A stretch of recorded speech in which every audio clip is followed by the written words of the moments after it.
everyone, and welcome back to ABSA On Air. My name is Madison. And my name's Sophia. And today's episode is all about the Ontario Agricultural College and what it makes it such a special place for animal biology students. Now, many animal biology students don't even know they're a part of the OAC, which is what makes this episode so special. Today, we're joined with Dr. John Cranfield, Dean of the OAC, and who will be sharing his perspective on the college and its initiatives over the years.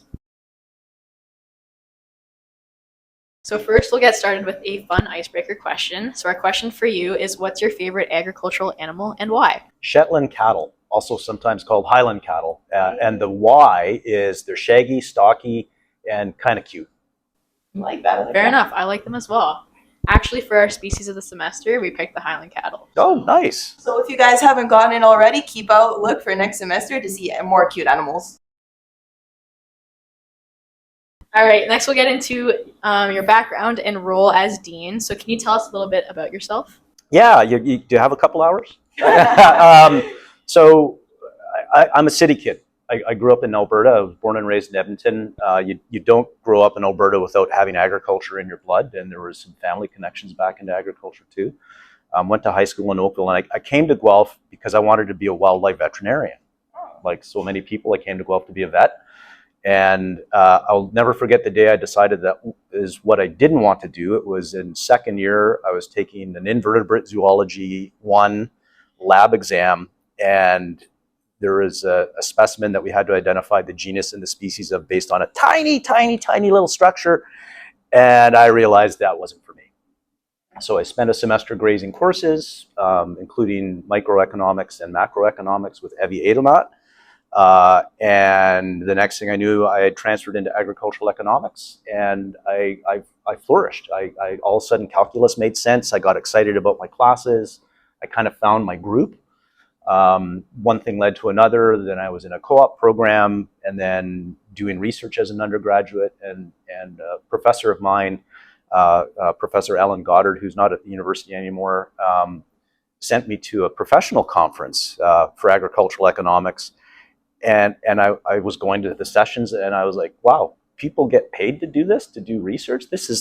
And it was sort of a pivotal moment in my life when I realized I knew what I wanted to do finally, and that was to do research in agricultural economics. So I went to grad school here, ended up in a PhD program at Purdue, and was fortunate enough to get a job, an academic job in the late 90s when there weren't a lot of academic jobs. I was at the University of Manitoba. Had a great time there, was there for 2 years. It's where I first met our president, Rennie Van Acker. We were early career faculty together. And then an opportunity came up here at Guelph. My wife, who was born and raised here, we always wanted to come back to Guelph, and so moved back in 2001. And time flew really quick, and I had an opportunity on a number of leadership fronts, and sort of accidentally fell into being an academic leader. Didn't intend to be a department chair, but I was a department chair. Then I became an associate dean, and now here I am. And I still pinch myself every day when I come in about, how did a city kid from Edmonton who got 3 Ds and a B in first semester wind up being the dean of the College of Agriculture at the University of Guelph? So it's, I feel incredibly fortunate to have had people create opportunity for me when I was a student. And so that's sort of the guiding principle that I have is, how can I create opportunity for other people so that they can thrive and realize their own dreams? All right, so next we're going to ask you, what is your history with the OAC? Did you participate in any student traditions or things like that? Great question. And so people ask me what class I'm in. So in OAC, there's this strong affinity of being with your classes. So formally, I'm with the 93s. I started with the 92s, but took classes with the 94s because I was a transfer student. And I made a mistake that I remind students not to do. I didn't get involved like I should have. I ended up spending a lot of time in the library, and maybe more time than I should have, because I think I missed some of the opportunities for some of the class traditions. So I share that with students now, especially incoming students, is get involved, find that group of people that you're going to form a connection with that will sometimes end up being a lifelong bond. And the traditions that we have, some people might be like, why do you do that? But it's what we do. Tractor tugs is coming up. Pranking the dean's office is always a fun thing to see. Good times, so those are part of who we are. And so, it's part of the college that I'm really proud of. And I know that in the office, we're really proud of the fact that In the pandemic, some of those traditions actually stopped. And thankfully, older classes and alumni came back and helped coach some of the newer classes and remind them of what some of those traditions are. And so, we've mostly gotten back to the way it once was. And so it's really, I think, a neat thing. All right. And then why did you choose to become dean, and what are your roles? What does your day-to-day look like? Great question. So you're chosen to be the dean. I chose to apply partly, well, for a couple of reasons. One, I had been acting or interim dean for about a year and a half before I actually got the role full time. And that was an amazing experience because you get to test drive the job. And I think importantly, the college and the university gets to see what I would be like as a leader in that role. And so for me, the why is really about the people and making sure that we're creating opportunity for people, whether it's a student, whether a diploma student, an undergrad student, or a grad student. What are the opportunities that we can create for them, creating opportunities for staff and faculty, and really trying to advance the progress that we've seen in Ontario agriculture, food, and also around rural communities and around the environment. And so being able to point to things and say, okay, I may not necessarily see what the direct impact of a particular action is or an initiative is today, but 25 years from now, other people will. And right now, I look back at things that have happened in the college in the past, and I'm just so happy that we did some things that we did because they've had a very positive impact. And so it's about trying to create that future for me, and we do that through our people.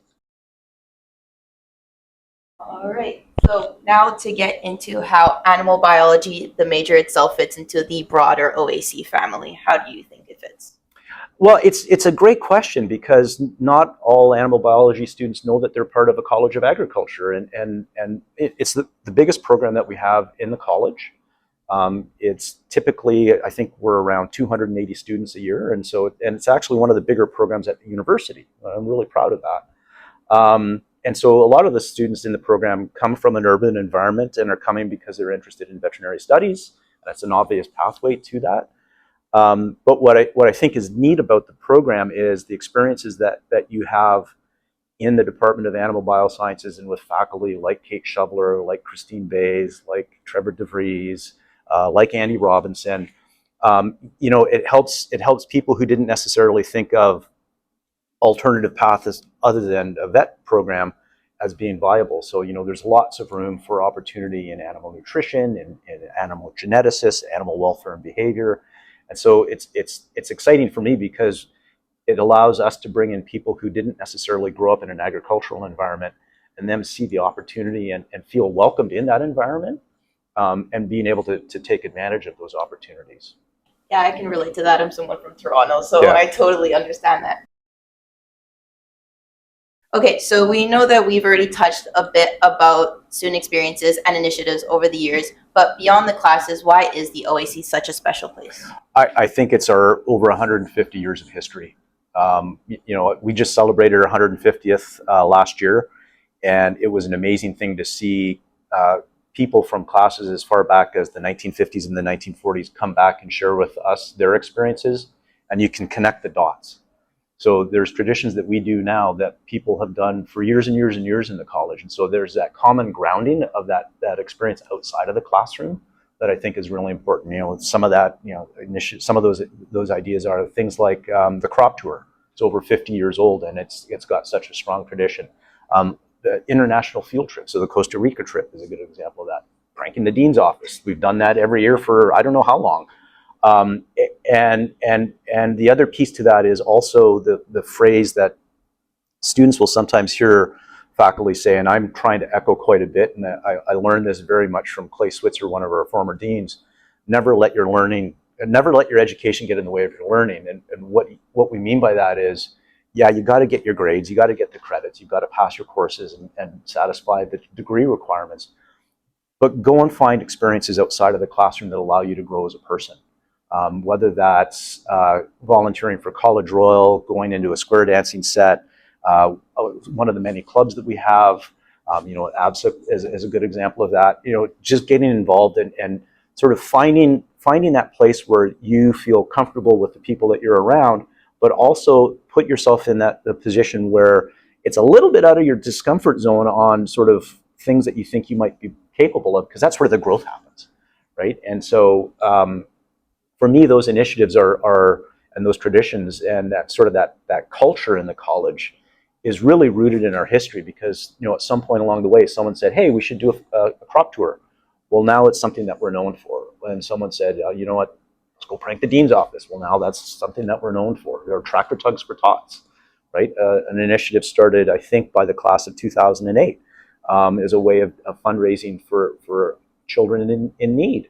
And so now, we're almost 20 years onto that, and it's something that is just sort of baked into who we are and how we live. And so that idea of getting out of the classroom, getting involved in the ways that work for you, I think is really a big part of our culture, and that's evolved over the years. And again, I think it goes back to the fact that agriculture is rooted in community, and while we do a lot more than just agriculture, we do work in food, environment, and community. That rooting in community means that we're there to support one another in the ways that we can, and making sure that people feel welcome and included. That leads me to my next point. So, as we know, you are a city kid, I'm a city kid, and the OAC has a lot of agricultural students with agricultural backgrounds. How do you think that newer students, why should they join the OAC, even if they are from different places? Oh, great question. I think there's a couple of ways I can take that question. There's tremendous opportunity in the agri-food sector for anyone. And some people might have heard the statistic that there's 4 jobs for every OAC graduate, and that was done from a labor market study a number of years ago, where we looked at, okay, what are the career positions for people starting out? And in 2017, it was 4 to 1, and so there's jobs out there. There's career opportunities. I think the other piece is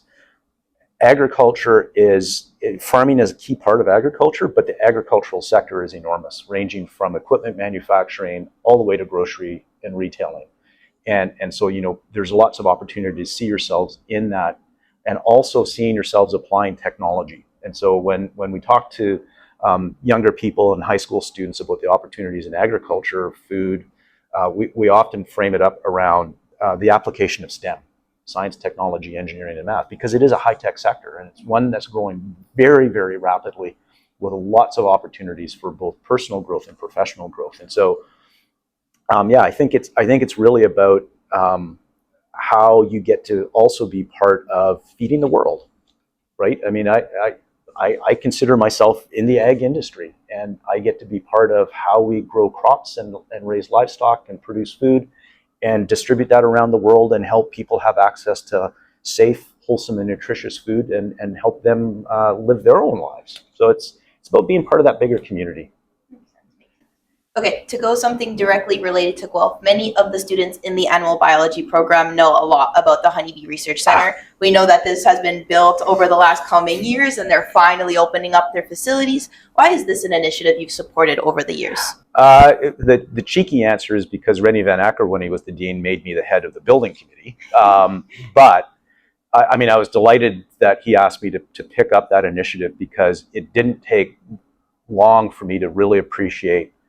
I always knew the importance of pollinator services and honeybees and pollinators generally, but then I started talking to the people in the center, people like Paul Kelly and Ernesto Guzman and the volunteers and the students in the program. And you just see how dedicated they are to it and how much they care about it. And then, the reminder of every 3rd bite of food that we take is dependent on a pollinator. And so, it's really fundamental to our having a secure supply of food. So the people who are involved in the cause made it really easy. And so, we've just gotten the building for occupancy, and we're slowly moving into it. And it's really a remarkable story around apiculture science, going back into the 1880s. The University Center is the site where the original apiculture building used to be. And now, the Honeybee Research Center is in a modest little bungalow on Stone Road, and the work that they do and the impact that they have is amazing. And so I now think about the work that they can do and the impact that they're going to have in a world-class, state-of-the-art facility that's designed for them intentionally. It was always easy to get excited about it. And there were challenges and bumps along the way. We had some siting issues. We were trying to build a building in the middle of a pandemic, and it seemed like every month the price of the building went up and up and up. And what was amazing was the support that we had from our donors. So every time we encountered a challenge, there were always donors there to help support us. And the work with Paul and Ernesto and a gentleman named Wilfred Farida, who is the project manager from Physical Resources, it was that team working together in a very, very interconnected way with a common cause in mind and knowing that what success could look like. And so we're now at that cusp of realizing what that success could look like. So yeah, I look back at it now, and at times it got frustrating, but I'm just so proud of the work that we did. And it's not even just the building itself. I'm really proud of that, but I'm proud about how we worked as a community together, because that tells you something about the culture of the place. Yeah, the honeybee research has been funding even like the honeys in the stores. We Yeah. see it sold at the university. It's feeding the Guelphian community overall, which Yeah. is so great. But now, All right, so looking ahead at the future of OAC, what do you think the future holds for its continued success? OAC is like ranked very high across Canada. We rank really well in Canada, and we're strong globally. There's room to grow, and there's room to improve. And so a couple of things I can mention here. We've just gone through a year of hiring new faculty members. So there's some new people coming on board. Some are established scholars, most are new scholars, and so supporting them in the classroom and as they develop and grow their own research programs is something that I get really excited about. One area in particular is we have what's called a Canada Excellence Research Chair. These are very prestigious research chairs for people who are true global thought leaders. That's held by David McCarthy. He does work in waterborne pathogens, and there's been some support around that CERC program, and I'm really excited to see the impact that we'll have through that, because water, as we know, is woven throughout everything that we do. I mean, the acronym FACE in OAC, Food, Ag, Communities, and Environment, I see water in all of that. So it's a really important part of what we do. The other piece that we're working through is we've engaged an external consultant on some strategic visioning for the college. And so there's all these rankings of universities, and one of them is called the QS ranking, which is a reliable ranking system. The University of Guelph ranks 30th globally amongst agricultural universities. I want us to be in the top 10. And so my mandate to that company is look at the people, the competitors around us, the Wageningens, the Davises, the Purdues, the Cornells of the world, and help us understand what they're doing better than we're doing, and help us develop a roadmap so that we can go from 30th to 10th by 2040. And you might think, well, that's a long way away to only go up 20 spots, but these things tend to move slow. And I'm saying 2040 very intentionally because I won't be the dean then. If I'm successful, I'll have 2 terms, and I'll be done as dean in 2035. So that means that if we want to be top 10 by 2040, there's got to be other people who see themselves in the activities that help us rise in those ranks, and that they're willing to do a little bit around carrying the water and chopping some wood to, the heavy lifting. So we're waiting to see what we're hearing back from that consultant group. The other piece is working with the academic units and the faculty and staff around how do we strengthen and grow our existing programs, and what do the faculty and staff see in terms of potential opportunities for possibly new programs, and being alongside them and supporting them as we go through that journey. I'm going to add a follow-up question to this. Follow-ups are always dangerous. What potential opportunities do you see for the animal bio program specifically? Oh, wow. Caught him off guard. This now feels like a PhD defense. What I'm going to turn that around and ask you both what you think the opportunities are. Well, first off, I think the big thing is bridging the gap between animal bio students and the OAC. Like we see a lot of animal bio students don't know that they're in the OAC, and so I feel that they don't take a lot of the opportunities that come with it. Like being part of campus clubs. So I think there could be greater opportunities for collaboration. Okay. Maybe. Okay, that's great for me to hear. I think a lot with the animal biology program, this is me speaking from personal experience, and I know some people from the city, is that we think animal bio, we thought cats and dogs. If people are coming into the animal biology program with the understanding that they're going to be learning about the agricultural sector and what its importance is to the world, and how like professors, clubs, and how like we are right now Yeah. trying to make people understand that there is more than just pre-vet, Yeah. that I feel is how we can increase what we're going to be doing in research, like trying to get more minds towards like the welfare sector, Yep. to the genetic sector, to the nutrition sector, and understand how those roles tie into the bigger scheme of what agricultural is and what the OAC represents. Like as you said, it takes a village to get Yeah. to one common goal. Yeah. So if students are able to support the college better, I feel like everybody should be able to grow from that. And making sure the college is there to support the students in that. So this is great. So I've got 2 takeaways that I got to think about. So making sure that we've got some intentionality around the connective tissue between animal biology students and the Student Federation of OAC, and then also shining a light on all the things that are possible, and so that people don't necessarily think that it's limited to this narrow range of a type of animal. Great answers. Thank you. I appreciate that. All right, so in closing, we're going to ask you a little fun question here. So if OAC had an official mascot animal besides the Gryphon, which one would you pick to represent the college and why? I'm torn because I don't want to cause offense to anyone, because if you pick an animal, then some people may, but if you really were going to force me, I would say grizzly bear. Or an owl. Okay. Those are very different. Well, owls, because the wisdom of owls. They're kind of stealthy. They're intelligent, really amazing birds. Grizzly bears, partly because part of the reason I came to Guelph was I wanted to be a wildlife veterinarian, and I wanted to work for the Canadian Wildlife Service studying grizzly bears. It's always been sort of that connection to grizzlies, because I grew up in Alberta, has always been strong with me, and they represent some strength, but also you can see them being gentle at times, yeah, I think yeah. I like those. Those are good. I like those answers. Yeah. What would you guys pick? Oh. Go first. See, yeah, you're right. It is hard because if you choose one animal, then one class gets.